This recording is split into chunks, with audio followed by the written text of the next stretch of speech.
beneath the bridge continues, almost unaware that there's a race about to kick off. Now the accelerator is nailed by Kevin Estre, and we're underway. Estre getting a killer start away from Dirk Werner, but what's happening in the background? The Aston Martin, driven by Maxime Martin, trying to find an inside line, but he's about to be swamped by not only Patrick Pilet in the 912, but also Juncker Deyer, I think, around the outside. Yes, in the Mann-Filter Mercedes. Careful not to touch, guys, for this first run through the Yokohama S. It looks like everyone's just got safely through, and Kevin Estre then leads Dirk Werner in that Grello liveried Manthey Racing number 911 car, but groans in the Aston Martin lounge because the number 40 Aston, I'm afraid, has ground to a halt. It hasn't yet taken the start, powering their way out of the Dunlop hairpin for the first time, and it looks like Estre's starting to stretch his legs then in the leading Manthey Racing Porsche, the 911. From the 44, Fricadelli Racing Team remain in third position.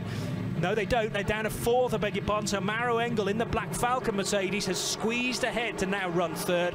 Then it's the red and white Fricadelli Porsche ahead of the Aston Martin and Patrick Pilet in the Manthey Racing Porsche. So, in fact, we didn't get that change to squeeze the Aston Martin ahead. Good defensive driving from Maxime Martin, threading their way now through the left and the right. Then a chance to open stretch their legs a little bit towards the Advan kink, and then set the cars up for the Vidal chicane, the fast left and right sequence just before the first run onto the hats and back. And there's no doubt about Kevin Estre's lead here as he snakes his way left and then right, with Dirk Werner a little bit in his dust in the early stages. Maro Engel is third. Fourth place for Marco Seefried, who's slipped down a position, and for the first time these cars then run past the massive crowds on the hats and back. The Armco wall almost calling those cars in to drivers right, but everyone's safely through that section now, and the left and right high-speed corners of the hats and back, with GT3 after GT3 running through there. Daniel Juncker Deyer, Renger van der Zande, Jelmer Berman almost as one for Mann-Filter and for Black Falcon in their Mercedes. The Rover Racing BMW also trying to hang on to the coattails then of the number 48 machine. Quite a bit of dust kicked up on this first run through hats and back. That's going to have to be something we look out for as well. Debris and dust being brought onto the track, particularly if the rain hits big style tomorrow. Now, what can Maro Engel do about trying to overtake Dirk Werner? Because it looks like in the initial stages, the 44 Falcon Motorsports Porsche cannot live with the pace that Kevin Estre has set off with. Now, we're not too far away from the second group starting their race. They appear now at the Hohenrhein sequence of corners out of Tiergarten. So it'll be eCert Motorsports KTM Crossbow heading across the line. And this is the second group with the KTMs at the front of the field. The third group has the Subaru WRX at the front of it. So KTM already overtaken by the Care for Climate AT 320 Porsche. So it's 320 that leads now the eCert Motorsport car. The Hyundai Motorsport N machine, which was the pole sitter in TCR, just sneaking through as well to now run second very nearly, although the KTM Crossbow straight line speed is just about favourable. And I reckon both eCert Motorsport cars very shortly will be second and third. Paul Truswell. Yeah, that was gather my breath for a moment. That was Axel Dufner in the 320 Porsche, which kind of leapt into the lead at the beginning of the second start group there, and he really has pulled away as they head down onto the Grand Prix loop. And as you say, the two KTMs were a little bit jumped, and the Hyundais are certainly making a good stir up there at the front. Peter Terting at the wheel of the Hyundai number 831, and it was Ferdinand Stuck at the wheel of 202, the KTM Crossbow, that's involved in their little battle then. The good news is the 40 Aston Martin has gotten going again. Oh, good. It did bring out a code 120 at the Tiergarten, but that car appears to have been able to start this race. Excellent. And it is out. It's already ran the Grand Prix circuit, and it's out onto the Nordschleife for the first time. That so was great news there for the number 40 Aston. It was due to start from 47th position, by the way, the number 40 car, which is an SP8 machine, and therefore second in the SP8 rank. So we'll keep our eyes peeled for the AMR Performance Centre Vantage V8 on the Michelin tyres. Meanwhile, Group 2 has now reached the Vidal chicane, and again it's elbows out, even on this opening lap, with all the Hankook tired TCR cars working their way now out of the left-hander and onto the hats and back.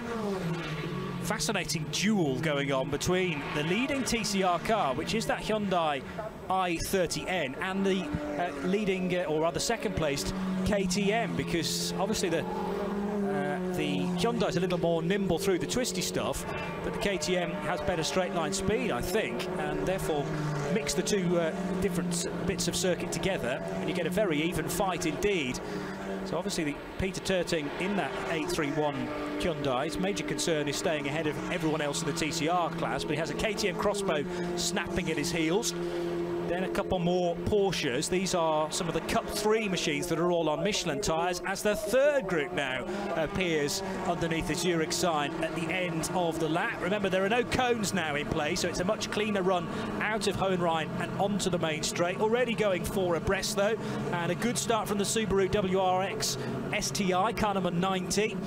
We've got the SP6 pole sitter, car number 80 from Red to Drive Familiar Racing, which is Porsche 997.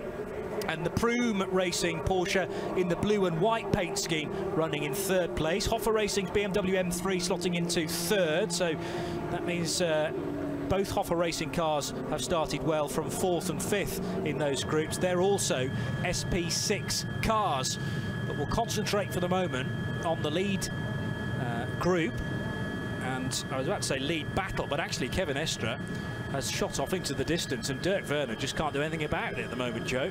He held them up to almost walking pace at the start, and then just as they came into view onto the Grand Prix track, he let go, and it was an absolutely fantastic start. I've got to say, I'm amazed, and I'm completely amazed that the whole field, and I mean the whole 140 plus cars, appear to have started this race without any incident whatsoever.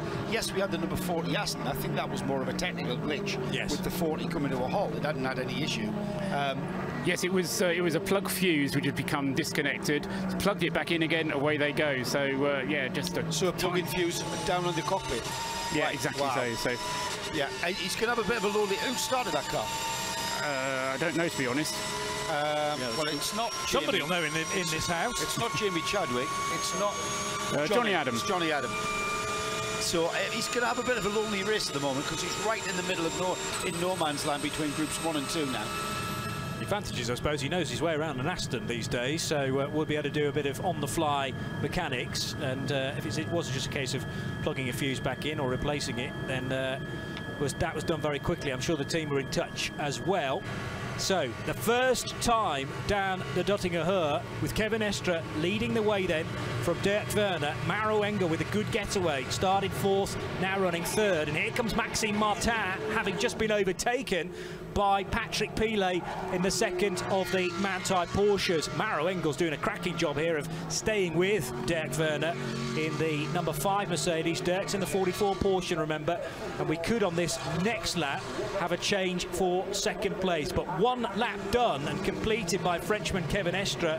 It took 8 minutes and 18 seconds to do it, and he has a lead of 4.7 seconds over Dirk Werner after just 1 lap of the Grand Prix Strecke and Nordschleife. Incredible start there. Very, very tactical run from Kevin Estre. He knew exactly.